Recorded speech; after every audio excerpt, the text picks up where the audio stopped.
Hello? Are you there? Dear church, when did you trade your daily bread for daily news? Pockets feel tight when it's time to count the cost, but your pay-per-view. Speak up for your stance on politics, but speak on Jesus and all of a sudden you scared of joblessness. Conservative versus liberal, a house divided. The bride of Christ looks more like she's the bride of Trump or Biden. Senselessly living as if we don't smell death's aroma. It seems like you lost your taste for grace way before Corona. The bride that always needs more. You sing, all I need is you, Lord. Plus a spouse, plus a house, plus a large bank account. I know all you need is Jesus, but seems you want him to play a role in the film you play the lead in. They say, only God can judge me, and that he will. Which is why Christ paid the price with every lash and nail. Resurrected from the tomb, and because of that, we will. They might take your body, but body, listen, your soul will not be killed. Prisoners to comfort, slaves to sin, locked in cells, adopted by the one that we sought to kill. Now, how we live is a reflection if we think this is false or real. It's real. Tab. All right, if you got a Bible this morning, go ahead and grab it. And we're going to be in 1 Thessalonians chapter 2. If you don't have a Bible with you, there are paperback Bibles in the seats around you. I'd encourage you to grab one. If you don't own a copy of Scripture, you can take that with you. We want you to have it. 1 Thessalonians chapter 2. I've got 3 kids. A lot of you know that. Most of you know that. And they couldn't be more different, as probably your kids are. Spurgeon, my oldest, who's 7, is kind of, in almost every way, your prototypical firstborn. So rule following, annoyingly so, like checks in on us. I think he's going to struggle with the moral gospel when he gets older, like thinking he can be good enough for Jesus. Such a sweet, such a sensitive kid, very polite, great manners. That's Spurgeon, okay? You're welcome. If your kid's in class with him this morning, you're welcome, okay? And then Spurgeon's adopted, by the way. He's adopted. And then we have Evie, my 5-year-old little girl, who is sweet and sassy and just rebellious and a bundle of depravity. And I've said this before, but I'm not joking. Like when we had Evie, we adore her. Like she is my girl. But we were like, let's just stick with adoption because we produced the spawn of Satan here. Like she is just, she is just kind of like whatever. I mean, like she is like if you want her to do something, you just tell her the opposite. That's just how she is, and that's what she does. Like so, we're working on her by God's grace, but she is definitely not regenerate yet. And so you have Spurgeon, and then you have Evie, and that's kind of prototypical second child, right? I was the second child, so God is repaying me for all that I dished out into the world. And then we have Augustine, who is our third child, and the third child is just kind of the wild card. You don't really know what you're gonna get there, and that's how Augustine is. He's all boy, he's rough and tough, he's his own little person. But I see him, 3 years old, mimicking almost constantly the activities, the words, the behaviors of his brother and sister, of others around him. So it was his birthday recently, and I'm like, happy birthday, buddy, and he's like, thank you, Daddy. I'm like, hey, here's your baba, your blanket. Thank you, Daddy. I'm like, you've been hanging out with Spurgeon, haven't you? That's some good polished behavior there, some good manners. And then he'll hang out with his sister, and he'll try to drown his older brother in the pool. You know, like that's just what he does. And then the other day I come home, and I collapse onto the couch. I've been working, I was covered in sweat, and Augustine comes walking over to me with his little baba, and he's like, Daddy, you tired? And I'm like, yeah, I'm tired. How was your day, buddy? And he just goes, I'm so stressed. I'm like, I know where he got that from his mom, who has nothing to be stressed about, okay? Just a mother of 3, has nothing to be, homeschool mother of 3, nothing to be stressed about, right? But that's where he just mimics this stuff. He doesn't even know what that means. He just kind of mimics this. And what Augustine, I think, reminds all of us of this morning is how impressionable really all of us are, how we're all being shaped and formed unconsciously, and particularly how impressionable children are. And so we need to always be mindful of that. As parents, as teachers, as those who are involved in the lives of those younger than ourselves, we need to be mindful that we're shaping them and that we're molding them, much more so according to our behavior than according to our confession.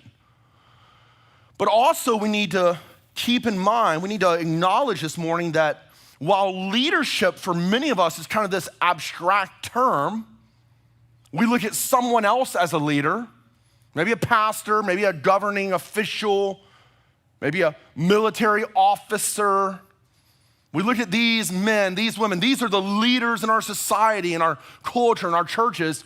What we fail to realize oftentimes is that most of us are in fact leaders. As a matter of fact, I would actually argue that all Christ followers should be leaders. There's a reason historically why it has been called leading someone to the Lord. Because they're following your declaration, your profession, and your life, your devotion that they see. And you look at my children and you see, like it or not, I see, like it or not, leadership in Spurgeon. Leadership in Evie. We are leaders. And this is incredibly significant because we are all, for better or worse, righteousness or unrighteousness, shaping souls for eternity. Leadership. Also, I think what I see in my kiddos, in my family, and I would argue in yours as well, is that we're all missionaries. Even if you're not a believer this morning, you're a missionary. What I mean by that is you've bought a worldview, you believe a certain set of principles or ethics, or anti-principles and anti-ethics, you believe something, and your whole life is consumed, whether you realize it or not, with passing on that message of hope, grounded or ungrounded, or hopelessness to others. Like you do this through your words, through your speech, through what you communicate, through your lifestyle, through how you respond to adversity. We are all missionaries. We're all passing on a message to others. And these two themes, leadership and missional lifestyle, I believe are the two prominent themes that emerge for us this morning from 1 Thessalonians chapter 2. And I want us to see this together. And they emerge really not from Paul's explanation, but rather through his example. So he says this, we're gonna pick up where we left off last week, verse 1, chapter 2. This is our third week in 1 Thessalonians. If you're new with us, you can catch up on the app or the website. But Paul says this, "For you yourselves know, brothers and sisters, that our coming to you was not in vain. But though we had already suffered and been shamefully treated at Philippi, as you know, we had boldness in our God to declare to you the gospel of God in the midst of much conflict. For our appeal does not spring from error or impurity or any attempt to deceive, but just as we have been approved by God to be entrusted with the gospel, so we speak, not to please man, but to please God, who tests our hearts. For we never came with words of flattery, as you know, nor with a pretext for greed. God is witness. Nor do we seek glory from people, whether from you or from others, though we could have made demands as apostles of Christ. But we were gentle among you, like a nursing mother taking care of her own children. So, being affectionately desirous of you, we were ready to share with you not only the gospel of God, but also our own selves, because you had become very dear to us. For you remember, brothers, our labor and toil. We worked night and day that we might not be a burden to any of you while we proclaimed to you the gospel of God. You are witnesses, and God also, how holy and righteous and blameless was our conduct toward you believers. For you know how, like a father with his children, we exhorted each of you and encouraged you and charged you to walk in a manner worthy of God, who calls you into his own kingdom and glory." And so what we have here is Paul defending his honor to the Thessalonians. Paul had blown into Thessalonica in the book of Acts, accompanied by Silas and Timothy. And as we saw in our first week, he had begun to preach the gospel first at the synagogue, and the Jews believed, and then many Gentiles came to faith, and it created an unrest in the city. Thessalonica is a free city under Roman rule, and as long as they submit themselves to and worship Caesar, all will be well. And this cult of Christianity, as how they saw it, disrupted that peace, disrupted the status quo. And so the church is birthed there in passion and true devotion and biblical accuracy. And Paul and Silas are driven out of town under threat of death. And after Paul left, the leaders of the city seemingly believed that the newfound faith of Christianity would wane. It would collapse, and yet it did not. It continued to thrive, it continued to spread. We saw earlier last week that the reputation of the Thessalonians, that their faithfulness to Christ and to one another had spread throughout the world, the Mediterranean region of that time. And so in order to attack Christianity, and we see this in our day, they had begun to attack the messenger who had brought Christianity. And they began to label Paul a sophist. Now, in the first century, a sophist was a man, typically a fella, who would travel town to town, city to city, region to region.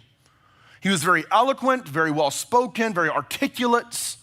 He would stand on a street corner, stepping up onto a box or onto a platform, and he would rail oftentimes. They were typically very iconoclastic. They would rail against the government. They would rail against the gods. They would rail against cultural norms, and they were also quite comedic, and so they would draw a crowd. Remember, this is the first century. There's very little in the way of entertainment, and so they would gather there on the street corners, the people of the town would, and they would listen to these sophists as they would pontificate about whatever it was that would amuse and entertain the people.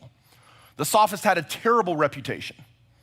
When they would come into town, it was clear to almost everyone that what they were looking for was a handout. What they were looking for was a nobleman who would recognize them in the street, would see their talents, would agree with their message, and would invite them into their homes to live there on their estates. And so the sophists were very manipulative, they were very cunning, they sought more than anything else to be people pleasers, to make the crowd laugh, to appeal to all.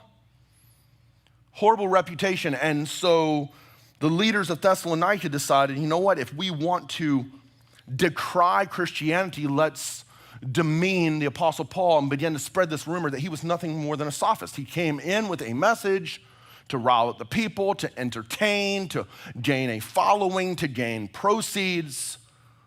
And Paul here is rising up in this chapter, at least these first 12 verses, to defend himself. And I know that some of us will take this and say, I need to defend myself as well. Just to be very clear, Paul is not defending himself for the sake of himself, as we are prone to do, but he's defending his honor before the Lord for the sake of the kingdom, so that shame will not be brought upon the gospel. And what Paul does here in his defense is he pushes forward, quite magnificently so, his example, which is a little scary if we're honest. Because when attacks come our way, particularly as leaders, as ministers of the gospel, as ministers of reconciliation, as Paul calls it in 2 Corinthians, could we actually, with integrity, push forward our example as a defense for kingdom honor? And what we see from Paul's example here and his explanation in these verses are 4 lessons, really practical this morning, 4 lessons for leaders. And so you might say, I'm not a leader. But as I've already stated, I argue that you should be. You should be finding people around you, even if you don't have a wife, even if you don't have a husband, if you don't have kids. If you have a husband, a wife, a kid, you definitely are a leader, without question. But we should be finding ways to serve and to minister in our church, in our society. We should all be leaders. And so this is for all of us this morning. A quote actually from Philip Ryken, who is a scholar and a pastor. In his work, The Perfect Pastor, he says this. So if you're wondering what a perfect pastor is, this is it. He condemns sin, the perfect pastor condemns sin, but never upsets anyone. He works from 8 a.m. to midnight. and is also the janitor. He makes $60 a week and gives at least $50 a week to the poor. He is 28 years old and filled with youthful energy, but has been preaching for at least 30 years. He smiles all the time with a straight face because he has a sense of humor that keeps him seriously dedicated to his work. He spends all his time evangelizing the unchurched and is always in his office when needed.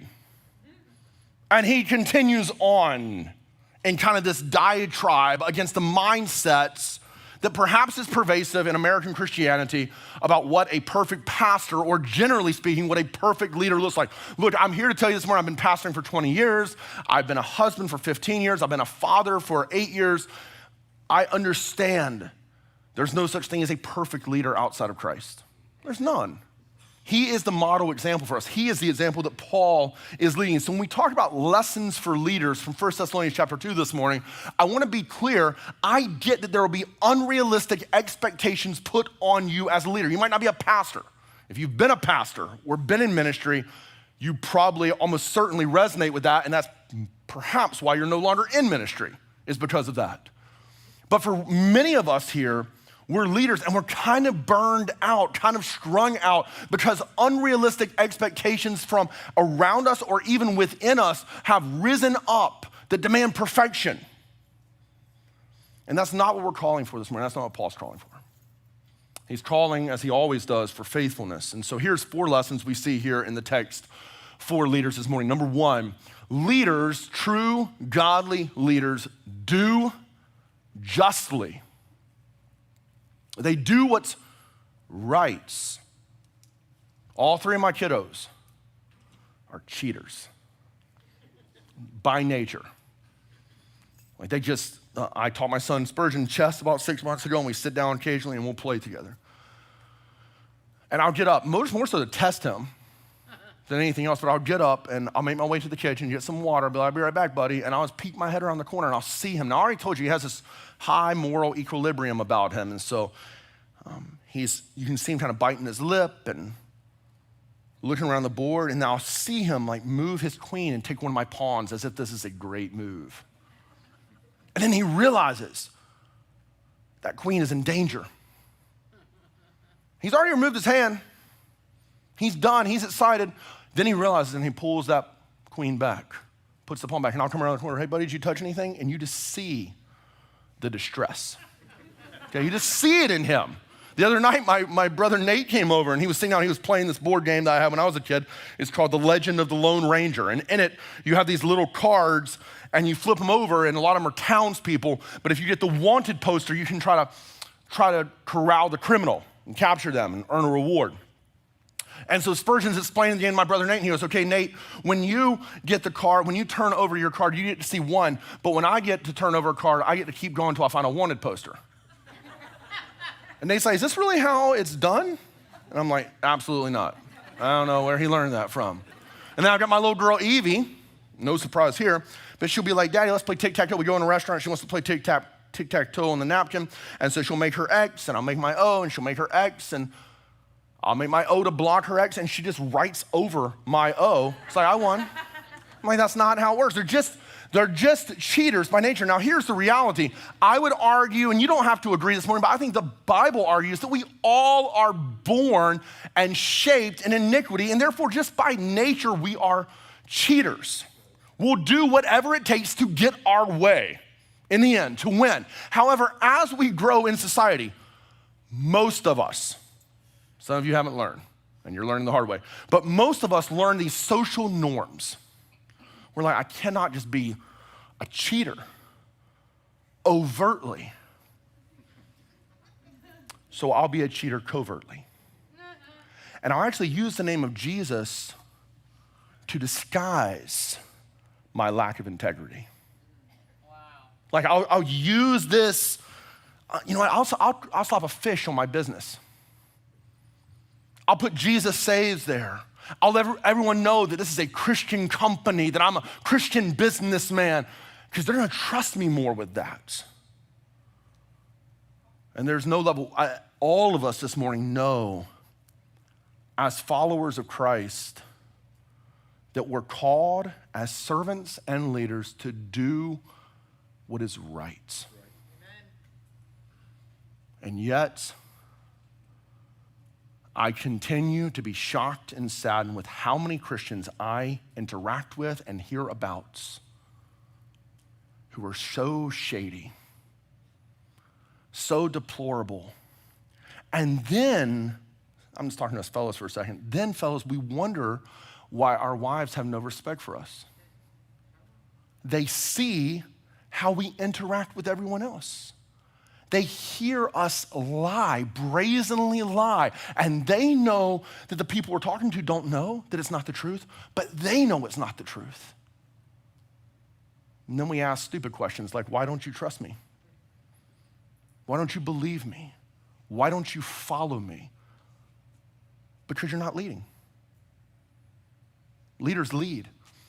Do justice. Look what Paul actually has to say here. You see it in several verses. If we jump down to the end of the text, verse 12, he says, we encouraged and exhorted you, charged you to walk in a manner worthy of God.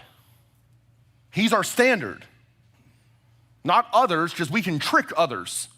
But God is our standard. We walk in a manner worthy of God. You see this theme throughout Paul's writings. You see in Ephesians chapter 4, verse 1, where he says, walk in a manner worthy of the gospel. Yes, we'll fail, fellas. Yes, you'll fail, ladies. Yes, we'll struggle in this, but we strive forward in integrity before the Lord. I love Billy Graham had now famous quote, something to the effect of integrity, doing justly basically means that if your private life was exposed, it would not be out of sorts or inconsistent with your public life. That's integrity. That's doing justly, doing what is right. And Paul overlays this declaration to walk in a manner worthy with declarations earlier in the text. Actually, you see it in verse 10, you are witnesses, and God also, how holy and righteous and blameless was our conduct, our behavior, our lifestyle is the rendering there toward you as believers. You know this. He's already talked about it up earlier in the text. You know I'm not a sophist. You know that we didn't demand anything of you guys. We walked in humility. We walked in righteousness. We walked in devotion to Christ. And that is what leaders do. God-honoring leaders.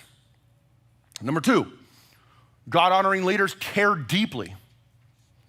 So we don't just do what is right, we care deeply.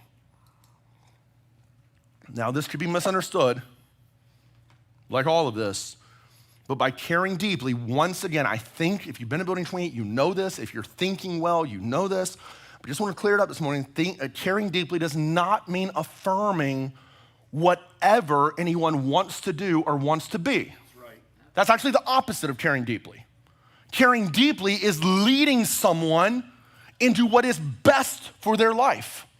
And what is best for their life, and no surprise here, no secrets. If you're new to Building 28, if you're not a Christian, I'll just tell you, I know what's best for your life. That you would follow Jesus. He has given us the manual that tells us this is what is actually best. This is what is best for the life to come, but this is what is best for life now, here. And so we tell the truth. We'll get to that more here in a second, but we tell the truth in kindness and in care and in compassion. This can't be lost. We're expecting our second child, our first and only biological child, Evie. Most of you guys know we were all excited about. We found out we were having a little girl. A couple days later, we found out that Daniel was 20 weeks pregnant. We found out that Evie had all these congenital heart defects, and we're devastated by that news. And then we received instructions from the cardiologists and the physicians, the surgeons, of what we need to do in preparation for the birth and after the birth, leading up to 6 months of age when they would do the open heart surgery. And they're like, we're hoping that she'll be healthy and robust enough, but you're going to have to breastfeed, and you're going to have to mix that with some formula so she gains a lot of weight. And so Danielle watched all these videos. I would come home and she'd be reading books and manuals and watching videos and reading blogs all about AVSD and how to care for a cardiac kid. And then we went into the hospital and she labored through, and Evie was born there. And right away, Daniel says, hey, lay her on my chest. I heard that's what a baby needs. Like, lay her on my chest. Like, have her here with me. And like night and day, she served little Evie. Like, we were always constantly waking up 2 or 3 in the morning, like going in, check, make sure that she was well, make sure she was breathing. We had been scared by the cardiologist with different things.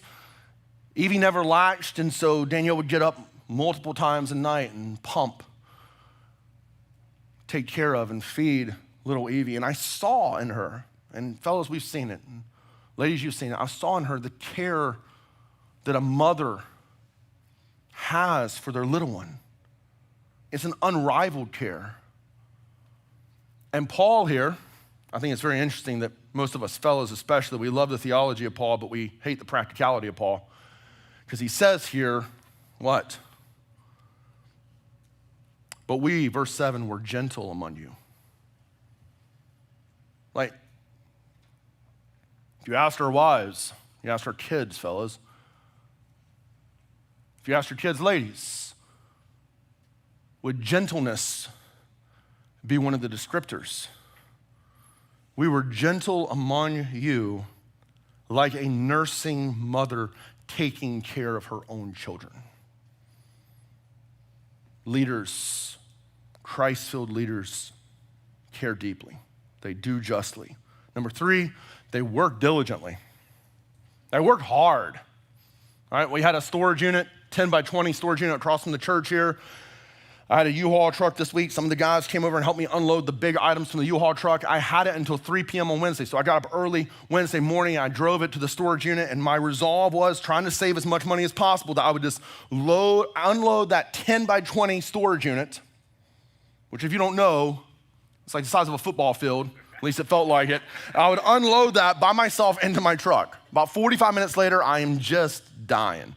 And I text some of my friends, and by God's good grace and their willingness, Twin and Deshaun and Nicole show up, and they help me load up the truck, and then I race to my house. We just moved to a new house, and I throw all the stuff in the garage with the help of my wife and a couple other friends, and then I race back by myself now. It's about 1:30. I gotta have the truck back by 3, and I'm looking at this pile of stuff that's still there, and my back is aching, and I am just exhausted. And I thought to myself, in the back of the truck, I thought, if time was not limited, if I didn't have to have this back at 3 o'clock today, I would just quit now. I'll be done. But I continued to grind, to persevere, because time was short. Time was limited. And I understand the work had to be done in this window of time.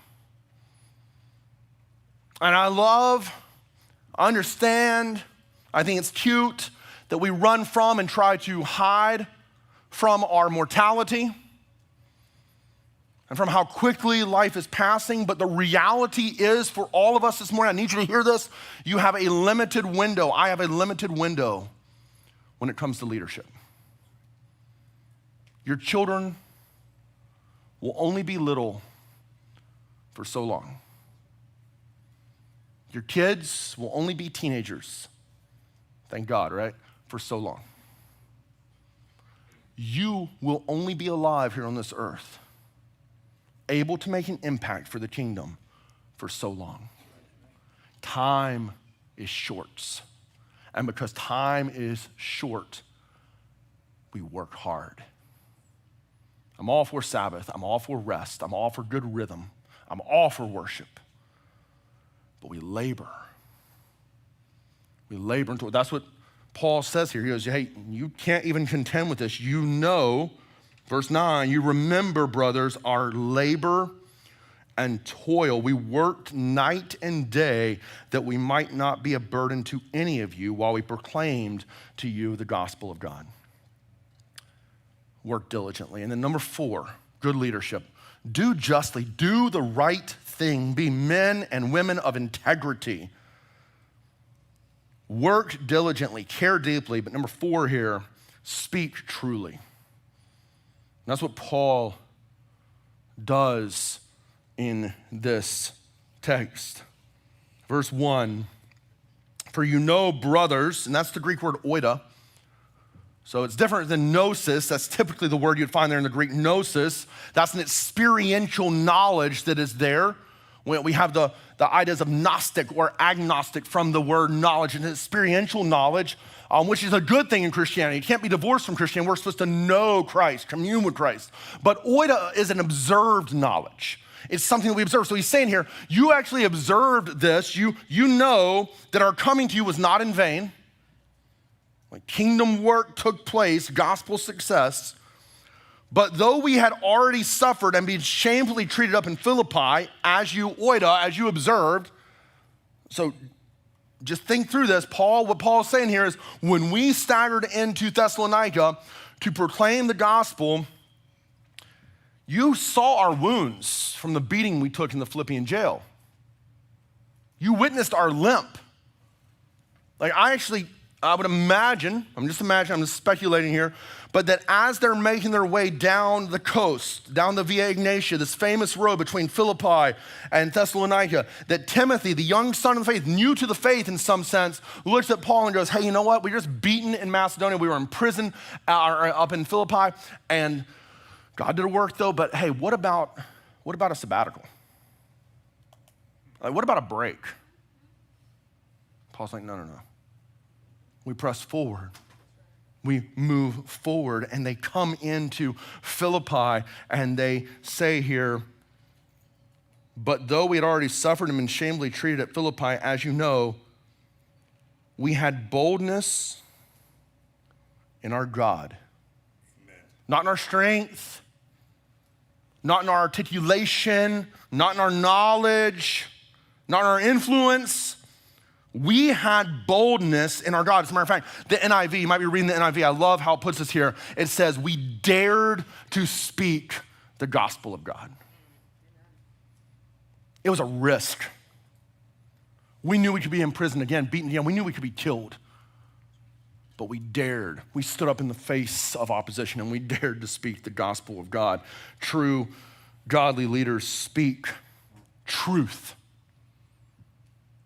He says here, to please men is not our aim, but to please God is our aim. We spoke the word of God because, we all know this, I think, but what men typically want and what God wants are often diametrically opposed. They're not the same thing.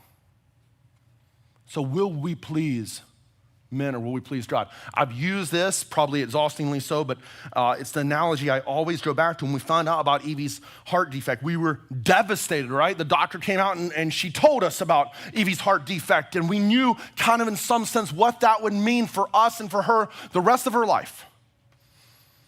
And there was trepidation, caution, fear that surrounded, and still is at times. It was hard. It was painful. But what would have been more painful, as you know, is if the doctor had lied to us so that we felt good. If she had come out and been like, hey, everything's fine, that little cloudy thing was nothing, no big deal. And 4 months later, Evie was born, and 9 months later, Evie died. And we go back to the hospital. You go back to the physician. Your child has died, something could have been prevented. And the doctor, the physician looks at you and says, I just didn't want to deliver bad news. I know it would unsettle you, it would disrupt your life. Like you would hate that. I wanted to be loving. We would all understand that's not love, that's hate. Like woe to any of us if we say in the name of this quasi-bastardized love, if you want to say it that way, that we will give people what they want to hear instead of what they need to hear. That's right. Like true, godly, Christ-honoring leadership speaks truly. Guys, I get it. Ladies, I get it. It's easy just to lie to our children. It's easy to fabricate. But true leadership, true care, speaks truth. So that's lessons of leadership this morning. And we have a little bit of time left, so we're gonna do 3 lessons for missionaries, all right? Because we're all missionaries too. And if you've trusted in Jesus, you're a missionary. If you're not a missionary, you probably haven't trusted in Jesus. Just real talk, you might not like that, but that's what's consistent with Scripture. Like you don't have to convince a true Bucs fan to talk about Brady in the Super Bowl, even though it hasn't done anything for your life. That's right. It hasn't changed your life one bit since they won the Super Bowl. Lightning have won the last 2 Stanley Cups. Go Bolts. It's awesome. I'm not a hockey fan. Hasn't changed your life at all. I'm a Bulldogs fan. Georgia Bulldogs, they're number 2 in the nation right now. Woo, that's awesome. I'm so excited on game day. Braves won late in San Diego last night. I'm a Braves fan. That's great. Doesn't change my life at all. And when they win, which will probably never happen, when they win the national championship or the World Series again, I'll feel that haunting reality. I'll wake up the next day. LeBron James said it best after he lost in his second championship. All of you are just gonna wake up tomorrow and go to your jobs. It's not gonna matter. A moment of candid honesty. Doesn't matter.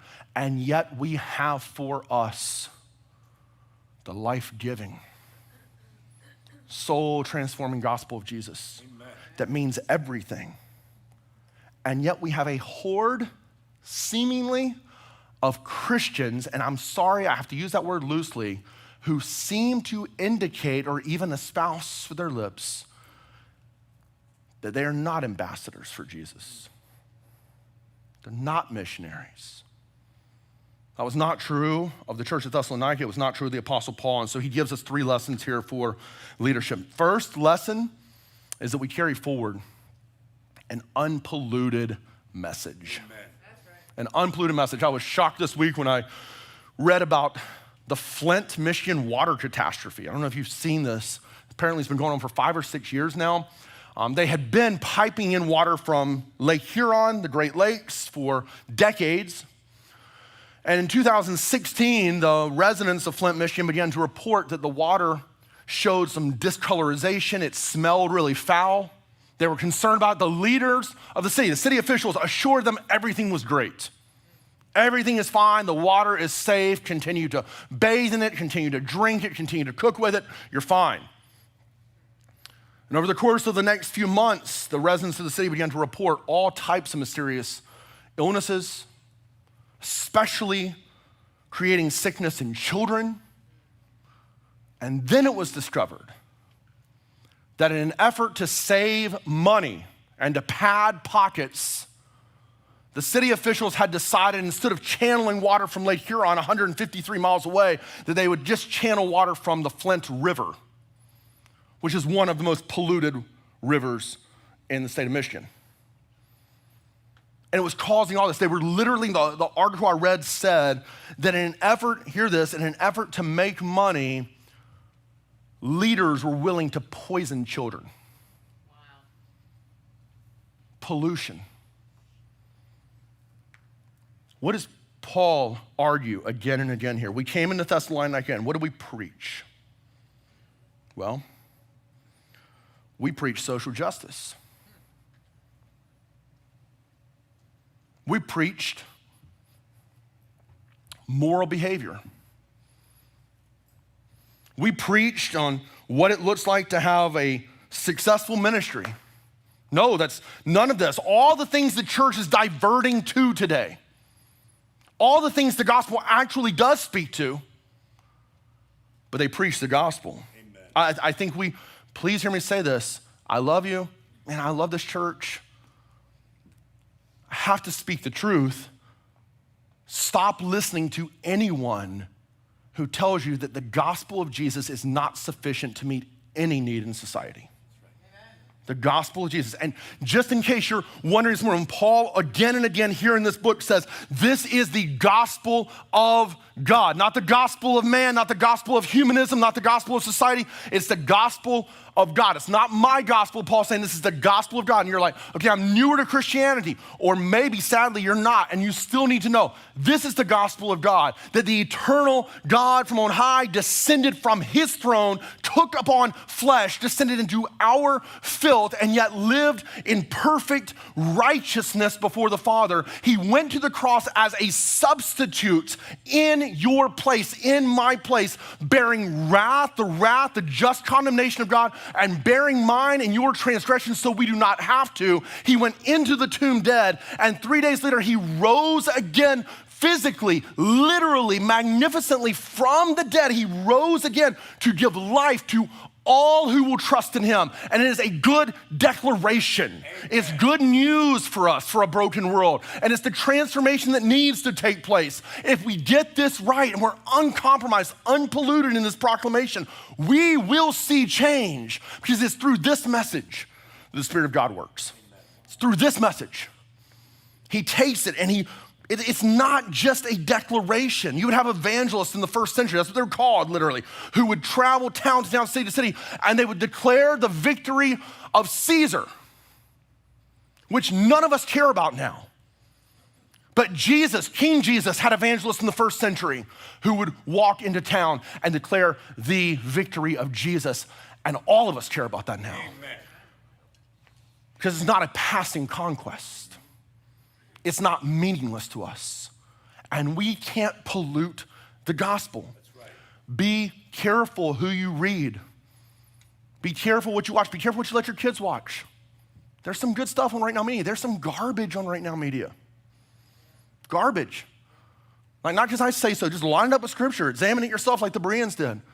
There's some good gospel-centered stuff on YouTube. There's some garbage on YouTube.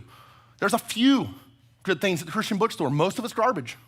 Like, most of it's garbage. There's some decent Christian music out there. Most of it's garbage. Like, we're instructing our souls, we're instructing our children, we're instructing our church in mistruths. And we can ill afford to do that. Like, so we preach an unpolluted message, the gospel of God. We have boldness in our God. If I'm walking in the flesh, I'm weak and fearful. I love Spurgeon actually had a quote. He said, I can ill afford to love your praise, lest I fear your scorn. And so, like, if I'm walking in the flesh, I love that praise and I fear that scorn.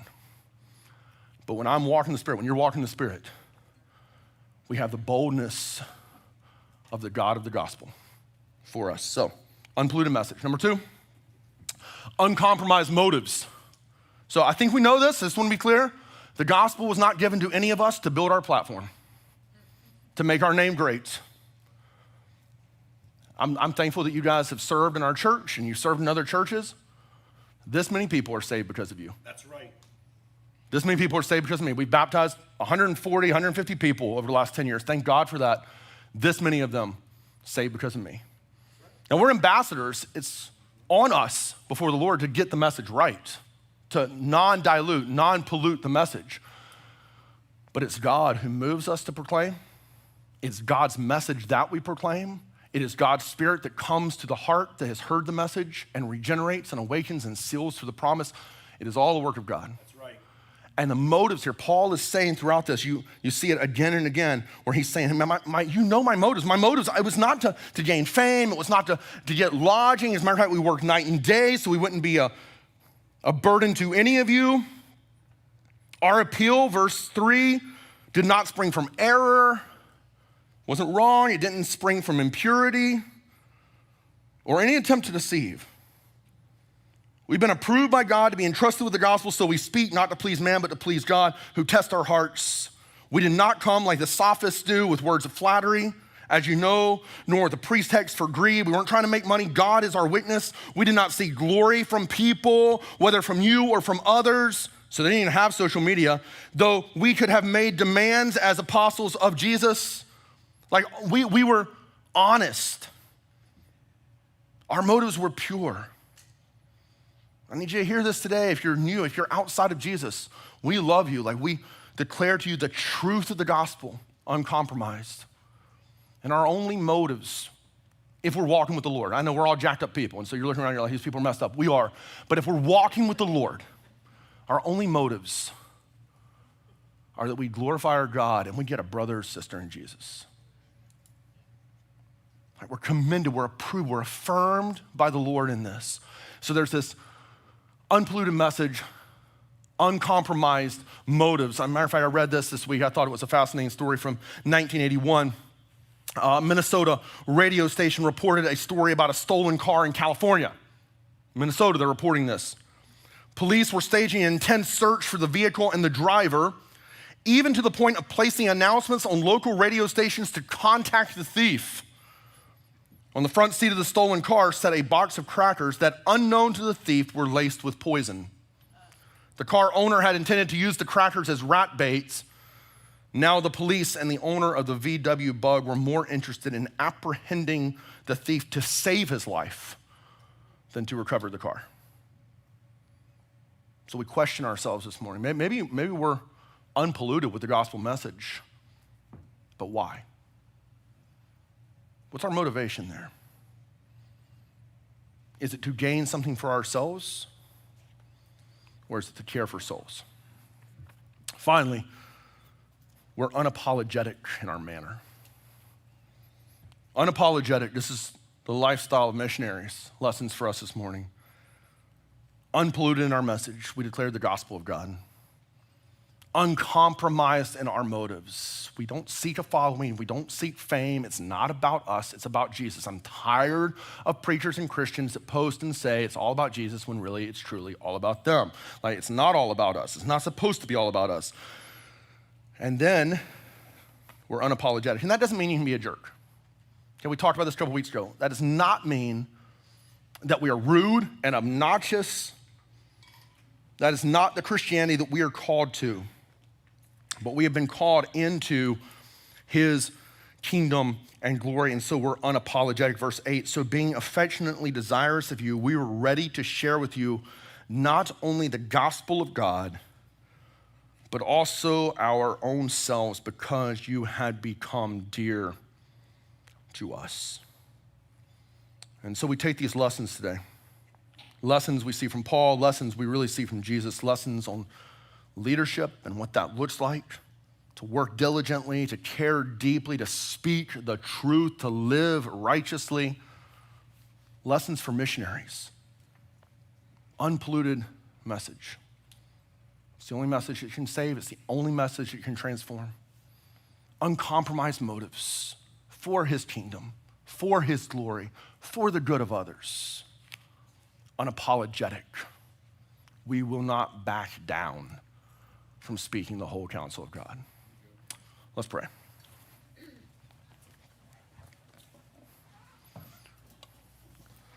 Father, thank you this morning.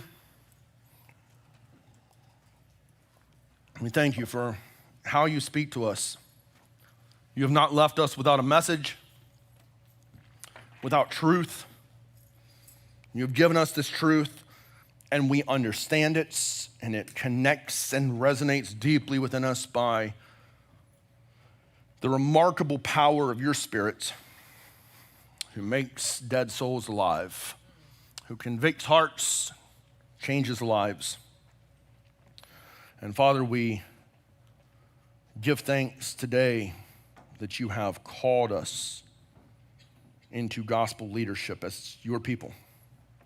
As followers of you, we lead others, our spouses, our children, believers in the church. God, may we do this pleasing before you, caring well, caring deeply, like a mother cares for a child she is nursing, caring deeply, living righteously, justly before you, doing what is true and good and honorable,